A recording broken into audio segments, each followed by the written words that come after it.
Hello and welcome to the Reel Crush on the Comic Crush. As you know, the Comic Crush normally deals with comics, but we also deal with movies as well. And this show is set up and designed to talk about, the wider world of film. And in that, I didn't just want to talk about genre film or action movies or horror movies or that sort of stuff. I wanted to talk about films that would be sort of lesser known or lesser seen by an audience that sometimes you might miss. So you'll remember for the first episode of this show, we did talk to Weng Yu for the Fighting Spirit Film Festival. We'll hopefully be talking to him again before that comes up on the 10th and 11th of September. But today I'm very lucky to be joined by Charysse Tia Harper, who is a young filmmaker who has made several documentaries, including the one we're going to talk about today, Jill of the Trade, which concerns women doing jobs that would be traditionally, more widely seen as male-orientated positions in the workforce. It's a great documentary. I was lucky enough to see it at a premiere event with Charysse a few months back. She's since gone on to win awards for the film. It's now showing at some film festivals, and we're going to talk about that film, about its creation, and about the film festivals it's going to be at right now. So please welcome Charysse Harper. Hello. Hey, Paul. How you doing? I'm good. How are you? I am doing well. Thank you. Thank you for having me and the film on your show. No. It's an honor to have you on. I loved the movie when I saw it. It was back in 2021 now, I think. Yeah. Right. October 2021 is when we had our premiere, so almost a year ago. God, yeah. And I mean, not to jump on straight away into this kind of stuff, but did you expect the film to have the sort of life it's had when you made it? I mean, it's done really well. I mean, you've done a great job on it. Thank you. You know what? I have to admit, because we finished it in October, which was a bad time. So I'll tell all filmmakers out there, the beginning of the year is the best time to bring out a film, not at the end of the year, because everything is quiet because of the holidays, the weather. So we didn't actually, although we applied to festivals, our first one that we got into was March. And then things just slowly picked up. So we had one in March, one in May, July, August, and now September. But it was absolutely dead between October and March. So I just felt that those were the key months I missed out on. A good, about 6 months I missed out on. So wow. Yeah, it's a bit annoying. So now I know for myself, January or February. That's quite interesting to hear, actually, because I think people really talk about the best sort of time to bring out documentary film, and this is certainly the first documentary that we've talked about on this channel. In terms of making the film, I mean, when did the idea hit you for this? Because you'd made 2 documentaries before, right? Yes. And briefly, what were they and what were they about for the audience? Yeah, so I made a few documentaries before. The most popular one, I would say, actually not the most popular one. So I made a total of 7 documentaries. So Jill wow. Is my 7th documentary. It is my first short, though. So other projects that I've made, half have been about Trinidad and Tobago, which is my heritage, my ethnic heritage. Okay. And the other half has been focused on American identities, such as the Super Bowl and Los Angeles. So things like that. So the Jill of the Trade, I would say, is the first one that I've made that's more of an international one that can really reach every single area, not just Trinidad focused or US focused. And I decided to make this film actually in 2020 because I've been wanting to forever. Oh, sorry, Paul. You asked me to name some of the films that I made. Yeah, just talk about a couple of the documentaries that you made before this. Yes, sorry. So the most popular one is actually 12 Months. It's about a man in Los Angeles who decided to rent his home for $1 a month. So hence why it's called 12 Months. He did it $1 a month for a year to a homeless woman and her 4 children. So we followed them over the course of the year to see if they were able to utilize this opportunity and be able to move on to to accommodation afterwards, because before they were homeless, they got this house, and then so we followed them for 12 months. That's our most popular documentary. That one was shown on 6 continents in various film festivals, in person, live, virtual. So it really resonated, because at the end of the day, it's just about generosity. This man had a home, a 4-bedroom home that he just gave to a woman and her children. So I think that one can resonate with everyone. So 12 months, it's actually shown on Amazon in Germany. So if Amazon in Germany, Amazon in the UK, and the US. So by far, that's our most popular one. But other films that are popular in its own respect, because it's a Trinidad-based film, it's called Panamundo, which has 2 parts. Part 1, it's the evolution of the steel pan. So it talks about how the steel pan or steel drum. Do you know that instrument? That ding ding ding ding. Of course, yeah. Yeah. So it talks about how that's the only instrument, that only acoustic instrument built in the 20th or made in the 20th century, and it's not only just an instrument. It was used as a way to spark the call for independence. Trinidad and Tobago, it's in the Caribbean, but it was a colony of the United Kingdom up until 1962. So the steel pan gained prominence in the 30s, early 40s, and it really pushed the drive for independence. So it actually got recognition, international recognition, when the steel pan players were invited to London to play the Festival of Britain in 1951. And people really got to understand the instrument and more of what it is than just a musical piece of work. So that's Panamundo Part 1. Panamundo Part 2 is called Pan Worldwide, where you see these pioneers of the steel pan travel to different parts of the world, the UK, Japan, Nigeria, Switzerland, US, and Canada, looking and bringing this instrument into their culture.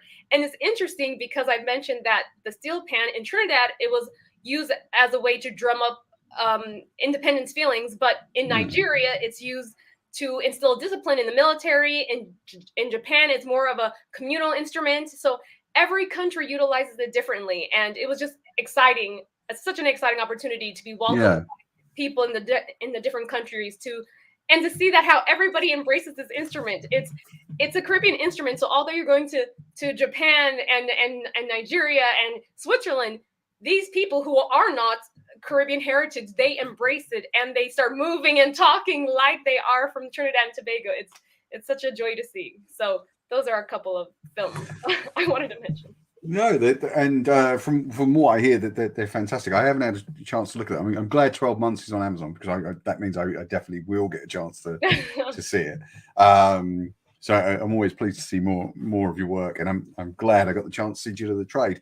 So can you talk to me about, before we get into the kind of things you've gone on to do with Jill of the Trade, where did the idea come from to pick that particular subject? Because it's about women who are in traditionally male-dominated areas and fields, right? Correct. Yeah. So after I made, the documentary I'd made before was about the Super Bowl. It was called First Week in February, and obviously it's just about when. So you're familiar with the Super Bowl, of course, right? Yeah, sure. Okay, yeah. So the biggest event in American football annually, it's held in various cities in the U.S. So at that time it was in Minneapolis, Minnesota, very cold place, and yeah, just being in that atmosphere of football fans, and it was just so intense. And at that moment, I'm like, you know what? I want my next documentary to be something completely different. So at that time, and then I made that documentary in 2018. I said, I want my next one to be about something about women, female empowerment. And in looking at stories, thinking about things, I was watching the news, and I saw them talk about a female bullfighter or matadora who got injured while performing. And I said, oh, this is my next documentary. So that was back in 2018. So from 2018 until 2020, I was applying for grants, trying to raise money, letting people know, building my crew, that I want to go start filming this documentary, Las Matadoras. It would have looked at 3 women, a veteran in Colombia, a retiree in Spain, and a novice in Mexico. Because bullfighting, it's traditionally a Spanish-led event, but various countries now, Portuguese, French, they all have their way of doing bullfighting. So I raised the money. Life was good. I was going to start filming in May 2020. And you know where this story is going. Yeah. Could possibly go wrong. Right. What could happen? Everything was on track.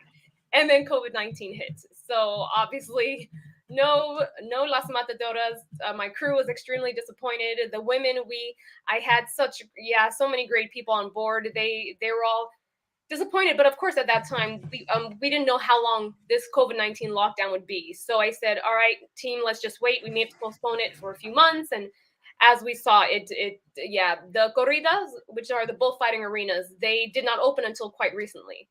So I made the decision by the end of summer. I'm like, you know what? I still want to make something about female empowerment, about gender equality. So let me think of something now that I can do virtually and still make a film. And you know what? This is a great opportunity to make a short. Let me try my hand at telling a story in less than 40 minutes because I've never done it. So I thought that 22 minutes would be my goal, because although streaming is very popular in the West, TV is still quite popular in other parts of the world. So still thinking about trying to get a television distribution deal. And then, so that's how the idea of of the Jill of the Trade came about, because I still wanted to do something about female empowerment. And I thought that this was the best way I could talk to women virtually, and then they could still tell their story even during this pandemic. Yeah, and did you feel that in a way that became a plus in doing the film? You mean telling it during the pandemic time? Yeah. You know, I always think about that, because obviously the quality is not as good as if you had shot it yourself, shot it live. Sure. But I think for what we had, and when I say we, the crew, obviously the cast as well, because they ended up being the cinematographer in the end, because I couldn't go out there to film. So the cast was the crew in essence. But I think that what we did with the resources we had, I think we did a good job. And everyone around the world, as soon as you say 2020, the first thing they will think is pandemic. Yeah. So everyone understands that these were the conditions that the film was made. And because of that, I feel that it's sufficient for that time. Now, if I made a film like that now, it would be seen as unique, but I don't think people would accept it as much. Do you feel like, I mean, one assumes that had you made the Los Matadores, it would have been, had you chosen initially to make Jill of the Trade instead of Los Matadores, Jill of the Trade would have been a much more expensive film to raise money for, because you would have had to go to more countries, right? I mean, because you like in the documentary, it's fascinating. You go sort of 5 or 6 different countries, and I really loved it for that. Good point, yeah. Yeah, and I guess in Los Matadores you were talking about going to 3 different countries. Right. How does one go about raising money for a documentary like this? Yeah, you know what, Paul, I'm really glad you asked, because every time people see my films, all my films, especially the ones in Trinidad and Panamundo, shot all over the world, people always think, oh, you must be rich, you must have something.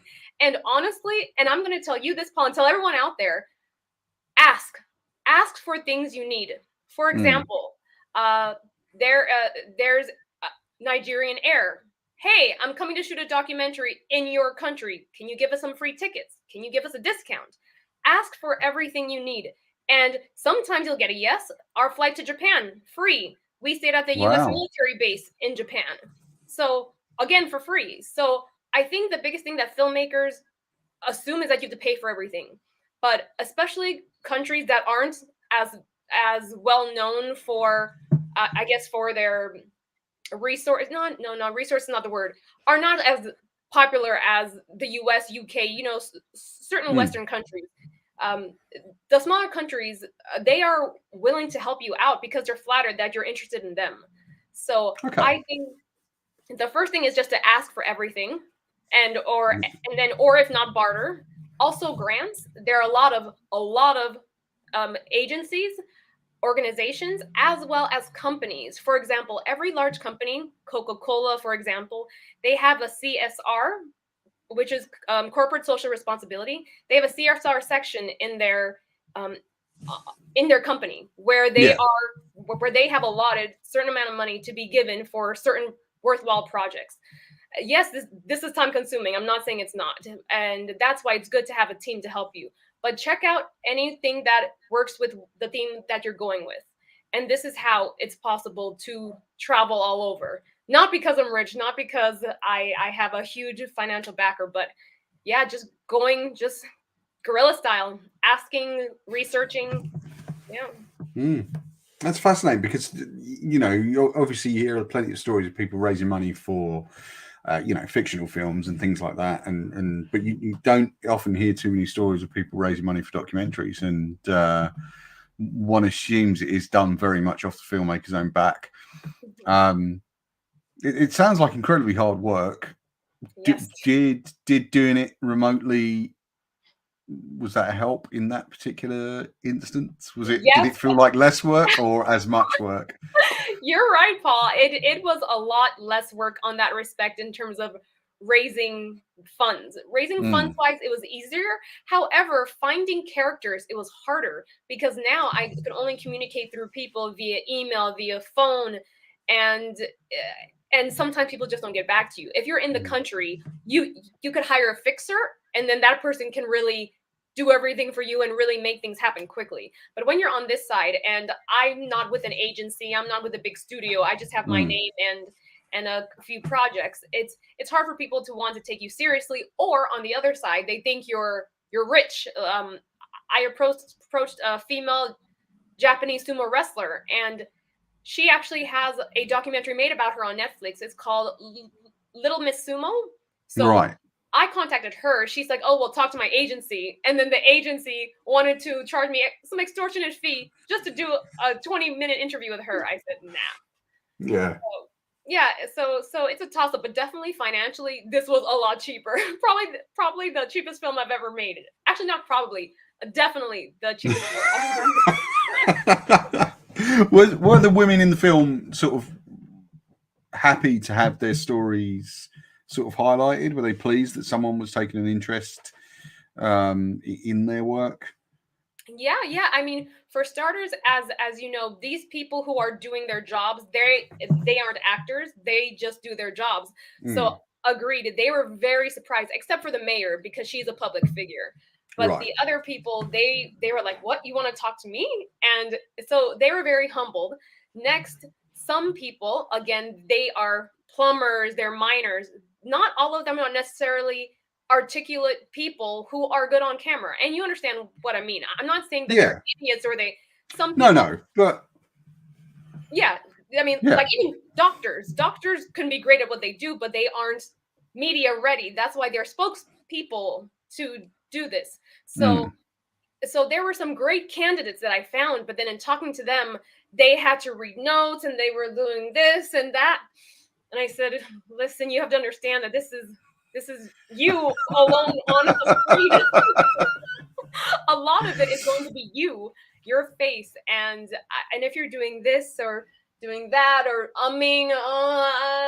it's just not going to work. I don't know what you mean because all my videos are done completely smoothly, Charysse. I imagine it must be hard because you are, you know, you're dealing with people who are used to kind of being excellent in one arena, and they are all amazing at their jobs. I was particularly interested in I know you said the mayor, the public figure there, who was already a public figure. Now she was out in Afghanistan, was it? I believe. Right. And you know, did that become difficult because you're dealing with a country that's not known really for necessarily opening itself up to media? I mean, obviously we know there are media out in Afghanistan, and we obviously plenty of cameras and news cameras focused on it in the last year or so. But you know, was there any sort of kickback from that in terms of trying to sort of get her on camera? Did that prove difficult? Yes, yes, Afghanistan at that time we filmed. It was in the US left in September 2021. So we had filmed her interview at the beginning of the year, January 2021. And she had already said that where she is, internet is very unstable. So she said that there's always something going around. It could be bombings. There's always something happening. So she had already warned me on that. Then the next part is when we tried to do a streaming or a video chat like this, we tried twice, didn't work, didn't happen. So in the end, I ended up recording myself on the camera and sending it to her through WhatsApp. And she ended up recording herself and sending it back to me, which actually worked out better because she has an iPhone. And you know the quality of these iPhones. Yes, people out there who think people are struggling. Well, not people, but every single person in Afghanistan is struggling. That's not true. Because because Zarifa had an iPhone and the quality on an iPhone is so good. And because her interview was the last one I did, I should have done this from the beginning, just having their answers. Well, you know what they say about any filmmaking is you spend the one film learning how to make the next one. So, well said. Next time you know. But I genuinely don't envy anyone attempting. Having attempted filmmaking myself and found it very difficult, I don't knock or envy anyone having to start that journey, especially not on a documentary subject. So you know, good on you for getting out there and doing that, and especially doing it so many times. I genuinely wasn't aware, Charysse, that you've made so many films. Yeah. It just never comes up because we talk about so many different things, right? It just never comes up. But yeah, the first film I made was The Other Side of Carnival. I started that in 2007. Yeah, and it was released in 2009. So I've been doing this for over 10 years now. Yeah. Does it feel like 10 years? Does it or does it still feel like yesterday you were doing the first one? It definitely feels like time has passed because from what I know now to what I knew then, completely different. Like I was able to tell you about the CSR and asking people. My first film, I spent all my money. I worked 3 jobs. It was the worst thing ever. Oh my God. Yeah. So no, I have a lot more knowledge now. But because a film can take up to 2 years to make, like Panamundo Part 1 and 2 it took us 2 years to film, and then to edit and properly get it out, it took us another 3-4 years. So although I've been doing this for over 10 years, it doesn't feel like that because you're into a certain story for so long. And even The Jill of the Trade, it's only 21 minutes, but I was engulfed in it for 18 months. And then that's just the making of it. And then afterwards you have the promotion, the publicity, the festivals. So you could be within a film. So I thought of the idea in August 2020. It's now September 2022, and I'm still in The Jill of the Trade. So unless you have a studio where they have divisions, the distribution team, the marketing team, the filmmaking, you're doing everything yourself. And a documentary can have a nice life of about 2 to 3 years, or any film. Of course, when certain things in the world arise, if something about female empowerment, #MeToo comes back, something like that, the film can get a resurgence. But usually, I would say 2 to 3 years of a strong run, and then you move on to the next thing. Right. So you're not already into the next project yet. No, not yet. Taking a break. Yes.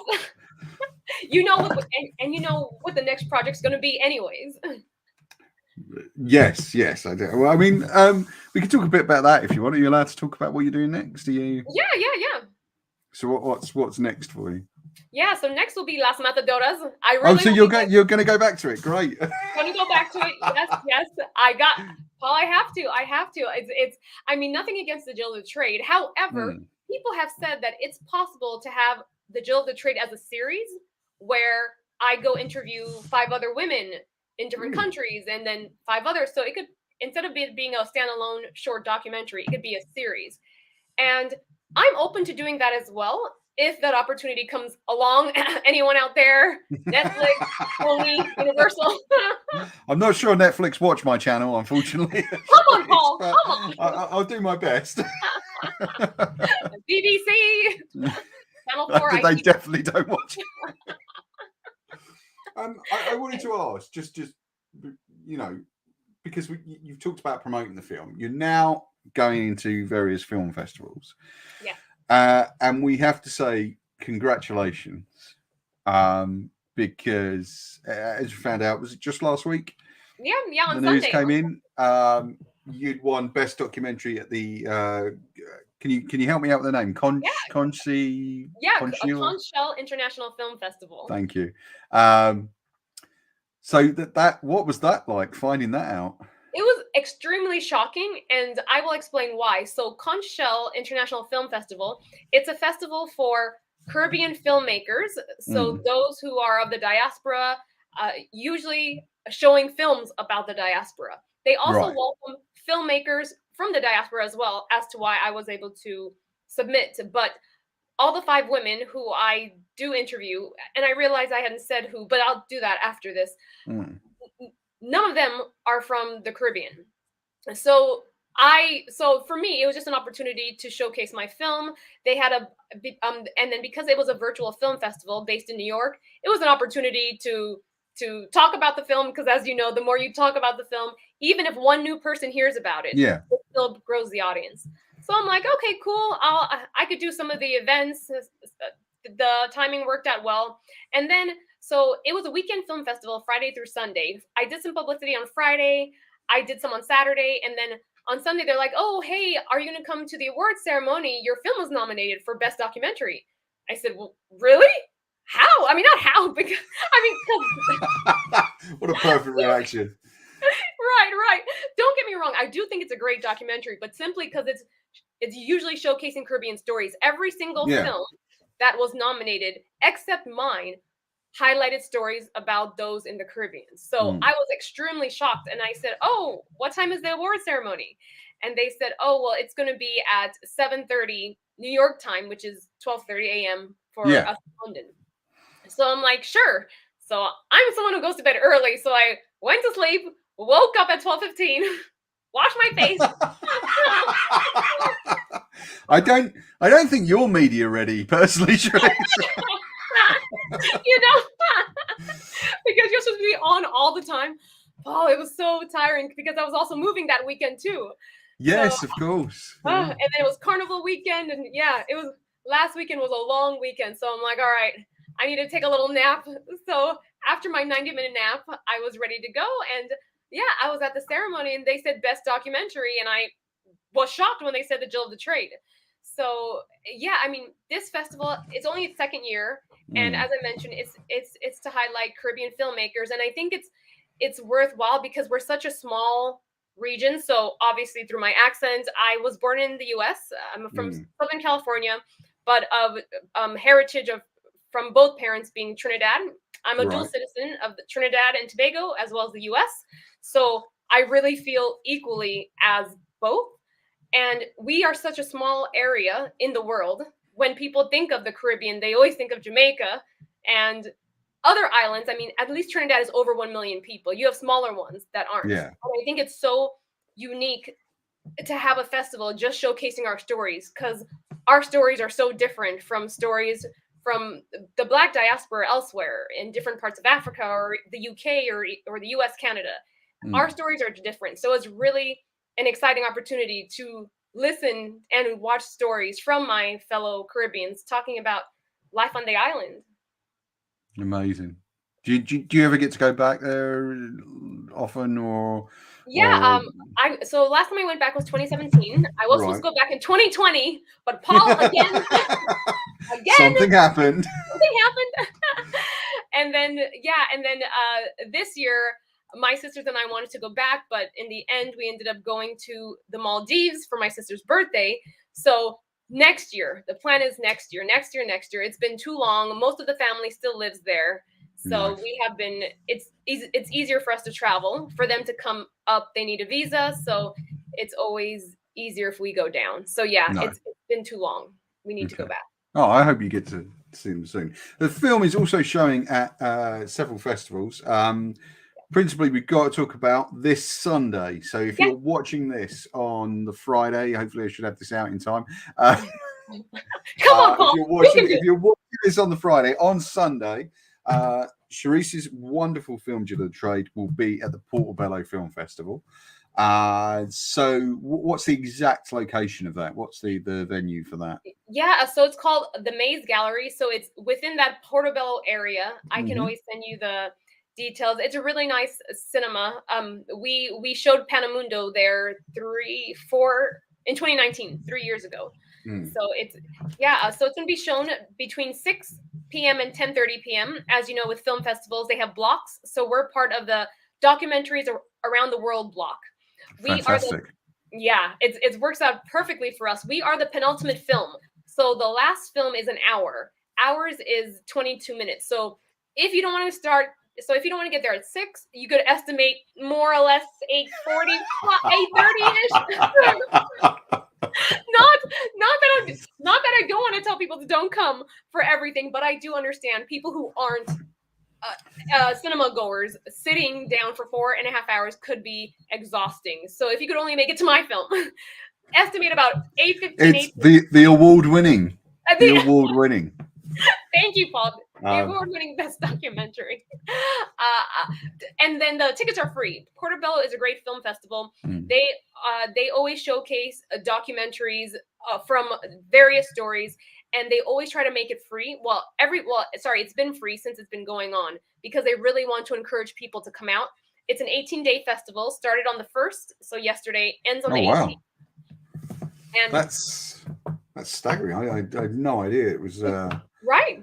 Yeah. It's a great festival, and it's all about getting people to come out and learn about things they normally don't know, because, as you know, film is so it could touch so many different things. You're always learning when you're watching a film. So yes, so come out. Even if you don't come out to mine, I think Portabello always has a good schedule going on. Sorry, I had said documentary film festival. It's actually not. It's all festival. I mean, all film, animation, fiction. Yeah. So Portabello, all good. I will be there. If anyone wants to come, instead, anyone from BBC who wants to say that they heard me on Paul's show, let me know. I'll be there. I could say it's actually well worth your time going to meet Charysse, because I've always found you to be one of the most positive presences to be around. Like I know we've talked about this before, but Charysse is never without a smile, and that makes all the difference if you're kind of hanging out, or back when we met working long hours at a cinema. Indeed. And Paul always says this about me, how I am always so positive. I always tell Paul that when I first came there, literally, I gravitated toward him because he always I always say this. You made work so much fun. You're always laughing and joking. I know that you always say how you don't see yourself like that, but no, I'm very grumpy. Maybe I found it funny, but I always said that you were one of the first people that I really took a shine to, because I always told so it works. That's very touching. Thank you. My pleasure. It was. I genuinely miss working with you. Actually, we always had a good time at work. And right. No, I'm saying you always. Apart from the horribly low wages of cinema work, it really was kind of a great experience being there, and very interesting and educational in a lot of ways. True. And we have to talk about. Sorry. And the characters. Yeah. With every job you work, and not just our job, everyone, even the people listening, how you work with some characters, and I think that always helps make the time go by. And people call us characters too. I think everyone is so different, and when you blend people together, it just creates a nice atmosphere. One festival we do have to sort of quickly touch on before we head off into the sunset is the film festival. Can you refresh my memory, because it's gone? I said to you I'd remember, and I absolutely haven't. I've thrown Paul off his game, everyone. It's easy to do that. You're too nice to me, yeah. Yeah, of course. So as Paul mentioned, we're in a couple of festivals, and next week will be busy for us. So Sunday we have Portabello Film Festival in London, and on Wednesday we're going to be screaming at Love and Hope International Film Festival in Barcelona. So this festival is about stories that can offer hope and love in the world. As you know, always tumultuous world we live in. So this festival is a shorter one than Portabello. It runs between Tuesday the 6th and Friday the 9th. So only 4 days. My film is showing at not the greatest time. It's Wednesday at 10:30 in the morning. So Wednesday the 7th at 10:30 in the morning. The film is in Spanish. Oh, sorry. Yes. So the film, obviously, Barcelona, it's in Spanish. But let me actually explain the characters of the Jill of the Trade to better explain. Yes. So the Jill of the Trade, as Paul mentioned, is about 5 women who work in male-dominated professions. And each woman, everybody speaks English except for one. So we have a mining manager from Eritrea, East Africa. We have the first female Latin American priest. She's from Colombia, and she does not speak English, so we spoke in Spanish, one language that I can do. Other ones I can't, like Russian. We have a Russian software developer. Obviously, she's from Russia. She's from Moscow. We have a plumber from the U.S. She is from California. And then we have at that time, she was the youngest and one of the only female mayors in Afghanistan. So Zarifa, that is her name. She actually won the International Award for Courage in 2019. It was presented by Melania Trump. She was the first lady at the time, as well as the Secretary of State at the time, Mike Pompeo. So Zarifa was invited to come to the White House and receive the award. She had been fighting for gender equality in Afghanistan for such a long time, even before she got the position of mayor.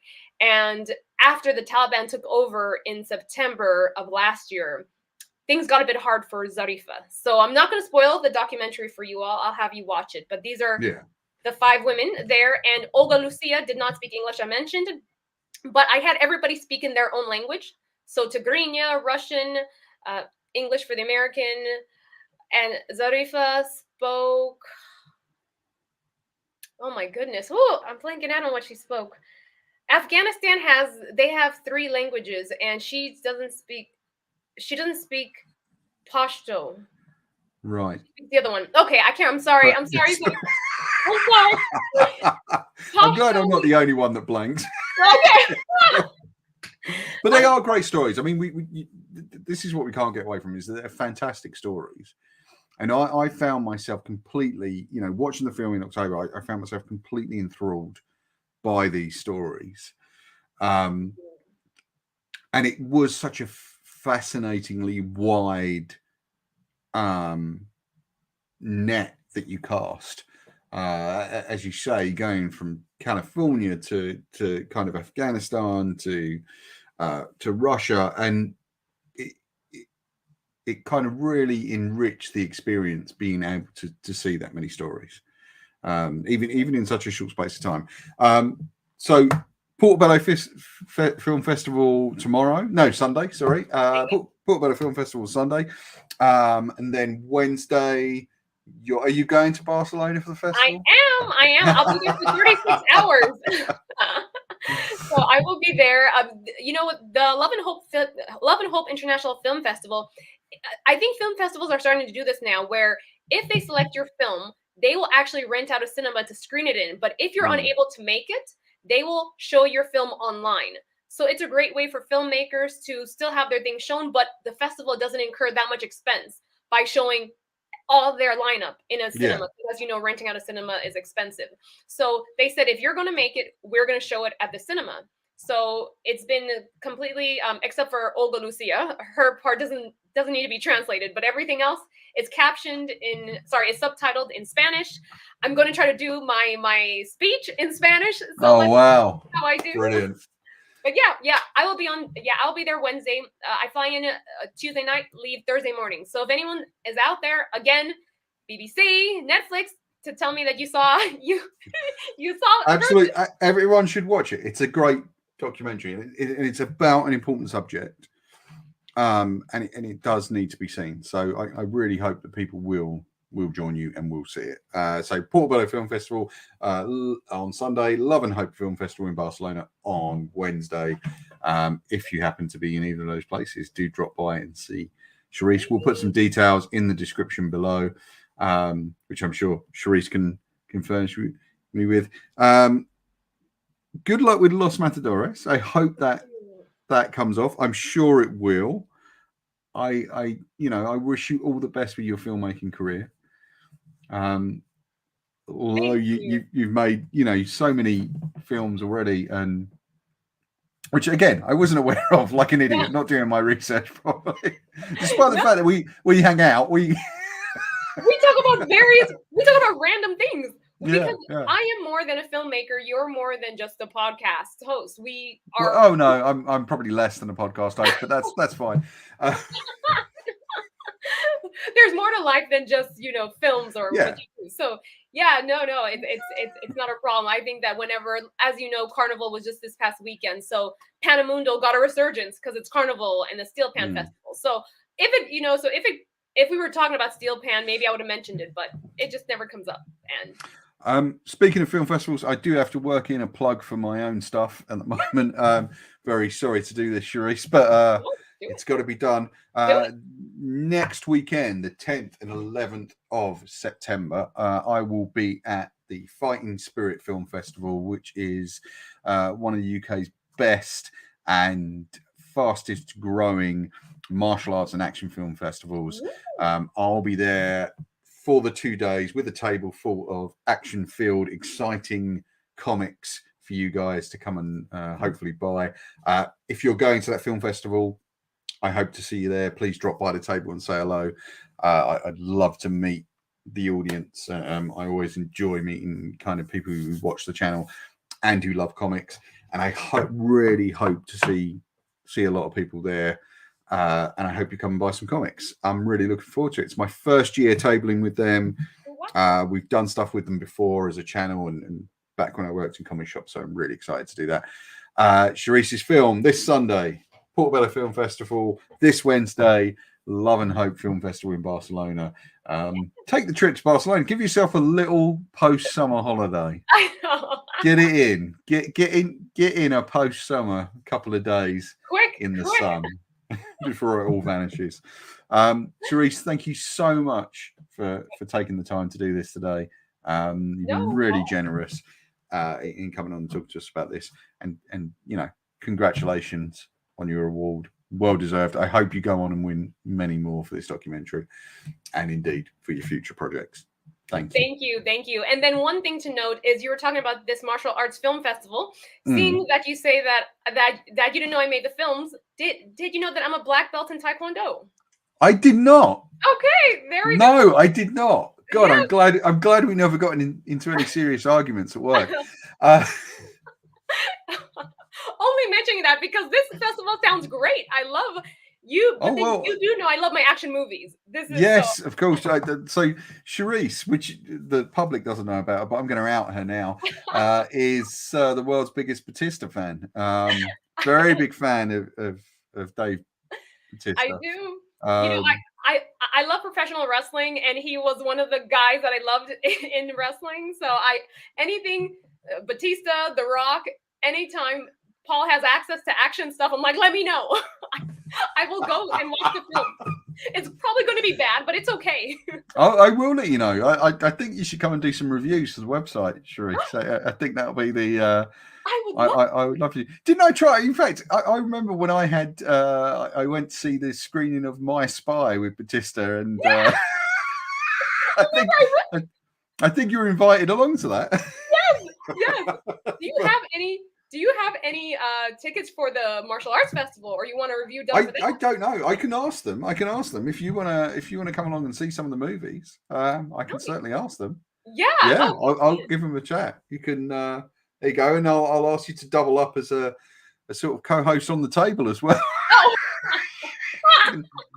Although, Paul, I know nothing about comics at all, but I would be more than happy to hold the book and do this.